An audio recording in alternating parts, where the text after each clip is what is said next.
গোপন সূত্রে খবর পেয়ে ব্রাউন সুগার সহ দুইজনকে গ্রেপ্তার করল বৈষ্ণবনগর থানার পুলিশ। জানা যায়, বৃহস্পতিবার রাতে গোপন সূত্রে খবরে বৈষ্ণবনগর থানার পুলিশ ধুরিটোলা মোড়ে হানা দিয়ে 22 বছরের যুবক নাজমুল হোসেন ও 55 বছরের ব্যক্তি আতাউল শেখকে 404 গ্রাম ব্রাউন সুগার সহ গ্রেপ্তার করে।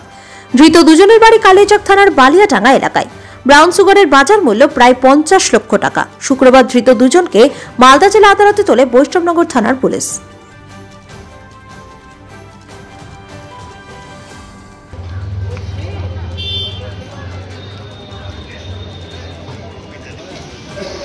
পাথর ছাড়াই প্রতিকার সম্ভব।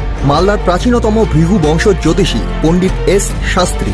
দাম্পত্য সমস্যা, বিবাহে বাধা, ব্যবসায় অবনতি, পরীক্ষায় অকৃতকার্যতা, ভাগ্য গণনা, কোষ্ঠী বিচার, ঠিকুচি গোষ্ঠী এবং মৃত্যু ছাড়া সকল সমস্যার সমাধানের জন্য যোগাযোগ করুন জগদম্বা জ্যোতিষ কেন্দ্র, বিবেকানন্দ স্কুলের পাশে, মালদা। মোবাইল 09730278332 অথবা 09332056956।